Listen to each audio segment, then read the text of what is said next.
Update. Would I be the a-hole if I cut my family out of my life after inheriting an estate? Original post. Okay, for background, I, male 24, live a very different life than the majority of my family. I didn't graduate high school, but got a GED and started working as a welder and hunting guide. The rest of my family is pretty successful. For instance, my father is a lawyer and my mom used to be a registered nurse. Brothers own companies, sister got married to a lawyer, etc. I'm glad my family found a lot of success, but they can be very shallow. It often put me down for what I do for work. My mom will make comments like, "When are you going to school to get a real job?" or stuff like that. They didn't want to pay for welding school, so I worked at an auto shop to pay my own way through. They often go on vacations and cruises without me because I won't be able to appreciate the culture or food and other BS like that. I love them, but I have been slowly pulling away from them over the last few years since I can tell that we live different lives, and they have no interest in sharing their lives with me. Now, my grandfather's brother Mike and I have always been pretty close.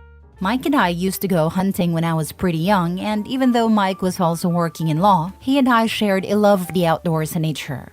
About a year ago, Mike was diagnosed with cancer and has quickly gone downhill in the last few months. I have taken a lot of time off of work to care for him since he is my oldest relative and no one else wants to take care of a frail, sick old man for some callous reason. His wife died 15 years ago and he doesn't have any children. He recently asked me if taking care of him was hurting me financially, and I told him that I was cutting back on hours at work, but I loved him more than any of my other family members, so it was my pleasure to take care of him. The next time I went to visit him, he revealed to me that he was having his will changed and would be willing his hunting cabin to me. It's not a cabin. It's a small single-family home with power and running water on 70-plus acres, along with about $100,000 to get it fixed up and start your life. He wants the rest of his estate to be liquidated and donated to different causes that he was passionate about. Mike is actively dying now. He asked to be taken out of hospice so he can die at home with his dog, who will also be coming with me when he passes away. In his own home, my family was talking about how much money Mike has, and how when he dies, they want to convert his hunting cabin into a summer vacation home, and how they were going to fund a big memorial trip to Europe on his dime, since we are his last remaining family, and they expect the majority of his wealth to be broken up between us all. They do not know that everything is being donated and I'm getting the house and some of his money. I know that when they find out about what Mike has so graciously done for me, they will rip me down and curse his name. I don't want to be around for the fallout. I plan to set aside some money for renovating the house for full-time use and start a small welding company someday. So would I be the a-hole if I cut them out of my life as soon as Mike is gone? Seeing this new greedy side of them has soured me a lot, and I don't know if I can even stand being around them anymore. Even though I know that Mike always said that your family should be everything to you. Now for the top comments before reading the update. Not the a-hole. Using what he left you and building up your life is the best way to honor your uncle. People can be vultures when someone dies, and it's always satisfying when they face an empty field. Besides, since they are also super successful and cultured, they shouldn't mind if the poor family gets a leg up.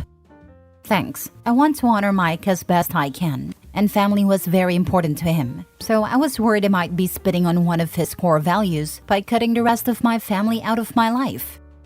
Make sure the cabin is locked down, locks changed, and cameras up, so no one can move in and claim it. I plan to make sure everything is locked up tight, but since it appears they can't even remember what state it's in, I think that'll help. Not the a-hole. They will probably be the ones cutting you out when they find out what happened. Better make sure his will is bulletproof and your family of lawyers can't contest it. Like a video and/or attorney friend sit in and record the documents. Families can be really messed up and worse when estates are involved. I had to sue my disgusting family after my father died. No one is worse than family, especially greedy entitled ones. My great-grandpa's estate was worth over $11.5 million according to lawyers in 2012 when he set up a trust, all in real estate. Mind you, 2012 was near the bottom of the market, and he owned an apartment complex and quite a few houses in California. My aunt was designated executor of his estate and proceeded to max out lines of credit against all of the properties. unbeknownst to any trustees, since the trustor was still alive, just too out of it to know what my aunt was up to. When he died a few years ago, there was less than $4 million to be split between my parents and their siblings. My uncle did a similar thing with my other grandparents. Family doesn't mean anything to some people when money's involved. Now for the update 4 months later. Mike passed away shortly after my last post. He died peacefully in his sleep. His last waking hours were spent with me, Macy, and a nurse that was caring for him. He is buried next to his late wife. He lived a good life. Some of his last words to me were, "We had a pretty good run, didn't we?"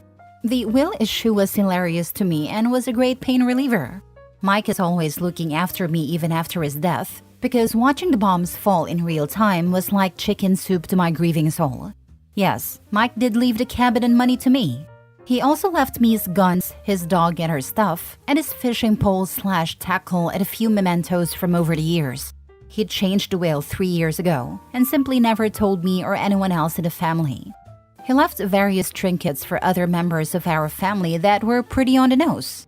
For instance, he left my father, who spent a long time complaining about the contractors doing work on the house, a bag of old hand tools. My sister got a box of wine glasses. One of my brothers got a drawer full of pens and pencils for your blossoming legal career. He also gave all of us some money for a round of beer in his honor. Watching everyone go from fake sadness to excitement to honor and disgust was quite a trip.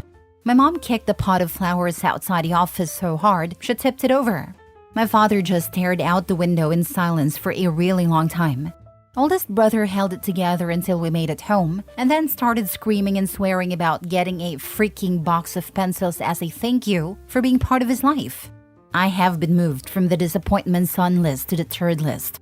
As some of you noted, they weren't exactly angry about the cabin and the money Mike left me, but more so his larger assets that were being liquidated and donated.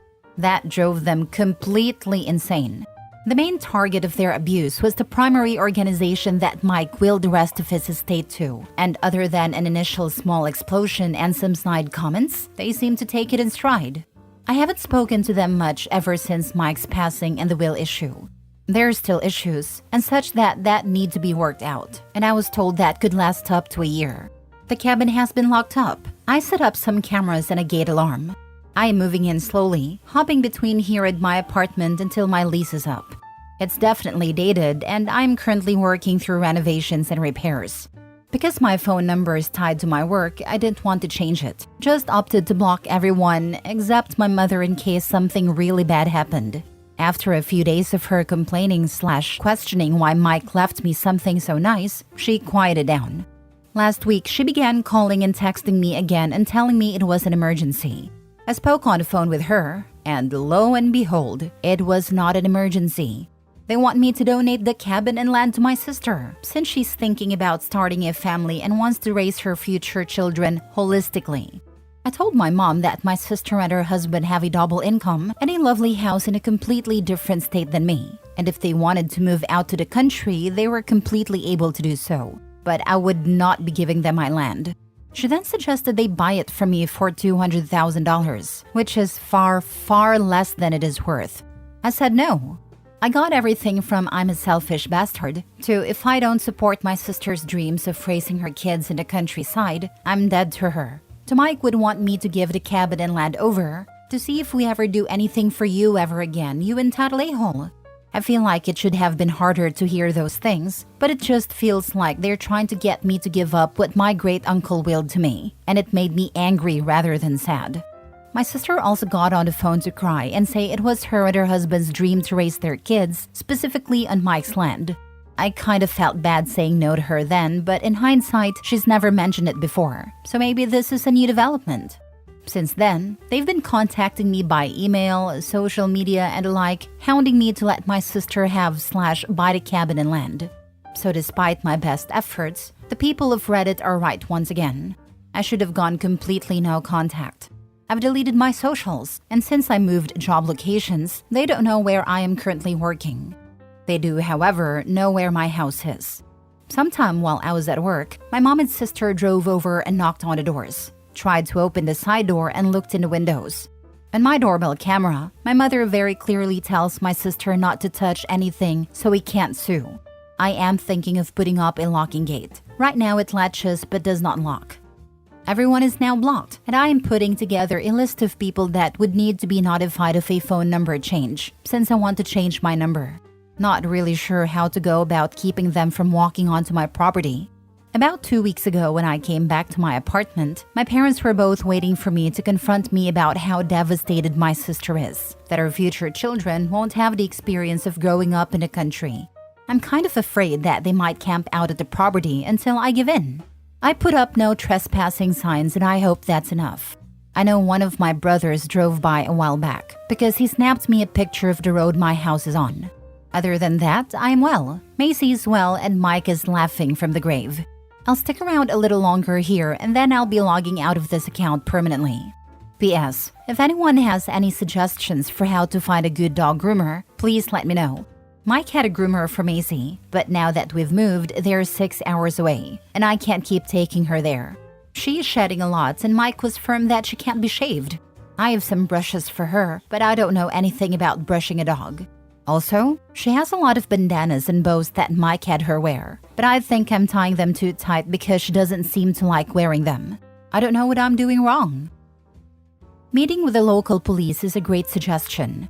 There was an AITA post a year ago about someone with a vacation cabin for their parents who found out his sisters were renting on the side. When he cut off the sisters, they tried all sorts of things to get back on the property. He hired a local property manager who happened to be friends with the local sheriff.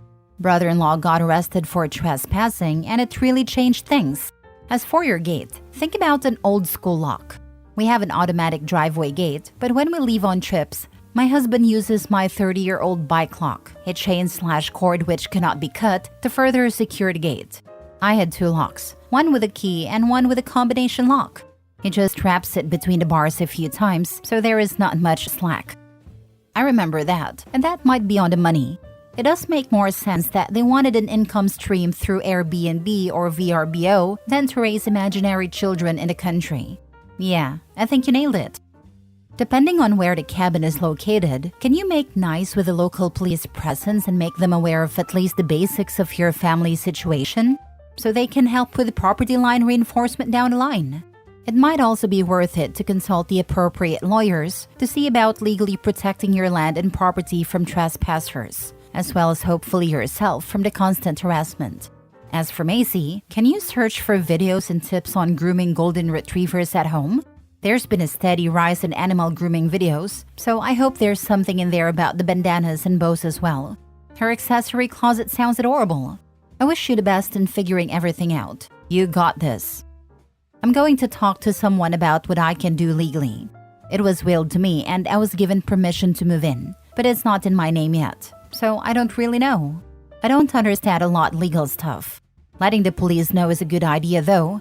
Macy has some bows on right now. They're like hair bands that go around her ears. I've got some for every season and holiday. I'm going to try and brush her out myself this evening. Last story. Am I the a-hole for telling my mom I'll pay rent when my brother does?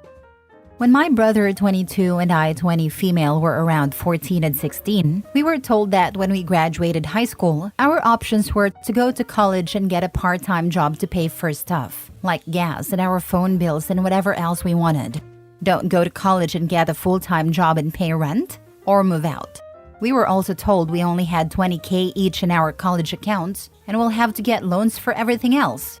We both started out at community college. I changed my major 3 semesters in, so I'm starting over. Still in community college for another 2 to 3 semesters. We are also very lucky that there are 3 state schools and a lot of private universities within an hour of my house. My brother chose one an hour and a half away, so he'd have to get an apartment. He quit his job in June and keeps making excuses as to why he can't get another one. So they're paying $1,600 a month for his apartment and another $500 directly to him for food, gas, etc. Community college is free in my state, and I have scholarships and Pell Grants that cover anything school-related, so my college account is untouched right now. I also work 2 part-time jobs. I'm a teacher at a local dance academy and I'm a party princess on weekends. They both pay pretty well. My dance teacher job pays me $35 an hour and I work 10 to 15 hours a week depending on the session. Party Princess varies, but my rates start at $150 for 45 minutes and can go all the way to $500 depending on what the parents select. I have a website where the parents can choose the time slot and the basic activities for the time slot, like ballerina 10:15 to 11, story time, game, tattoos, performance, cake $150, add goodie bags for $75, add mini lesson for $50, add face painting for $65. I work up to 6 parties in a weekend and can do 20 a week during the summers, and I've been doing this for 3.5 years. My parents knew my business was good, but they didn't know how good until I traded in my 2012 Civic for a 2024 CR-V hybrid and paid the difference in cash. Now, suddenly my parents are telling me that I need to pay rent and help out. Since I'm not really in school, my classes are mostly online because I like the flexibility that it allows. I ask why they're suddenly asking now, and they said it's because they're struggling. I ask why they're giving my brother $2,100 a month if they're struggling, but they said he needs the help. I finally told them I am holding up my end of the bargain. I go to school, I work to pay for my car insurance and phone bill and any extras I want. They let me stay here for free while I'm in school. If they really need money this bad, they should tell my brother that he needs to get a job, get student loans, or transfer to one of the schools driving distance from home. But I won't be paying rent until he does. They think I'm being difficult and unfair, and brought up how they paid for my dance and gymnastics growing up. I was a competitive dancer until I was 16, and I'm a level 8 gymnast. But they also paid for my brother to be on his travel baseball team and got him a private coach, so it evens out. I'm still refusing to pay rent, and I'm considering moving out and renting a room or living with my grandparents. But I wanted to know if I was the a-hole for saying I won't pay rent until my brother does. Now for the top comments. Not the a-hole. I would ask, why are you being penalized for having your act together? In this case, it seems Big Bro is the golden child. My wife dealt with the same BS for years. When she lived with her mother, she had to pay rent, while her younger brother didn't have to do anything. She finally broke away from her family when she met me and is glad to have done so. Not the a-hole. Your parents are teaching your brother to be an entitled lazy bum. They should be proud of what you do, not asking for money that they chose to foolishly give your brother. Hold your ground or move in with someone else. Your mom and dad aren't doing your brother a favor. He will be missing life lessons, like being responsible and independent. You seem very ambitious and accomplished at a very young age. Congratulations. What you earn is yours. Your parents' poor decisions on where they send their cash is their problem. But he's their baby boy. My sister did this on a much smaller scale to my niece. She worked 2 jobs / 60 hours a week during summer. She and her brother shared a car at college, but she had to pay for all the gas and insurance because she had more money. My mom also said Matthew needed a car more for dates. I said his sister needed it to not be assaulted coming home late from campus. To date, my nephew is an entitled turd.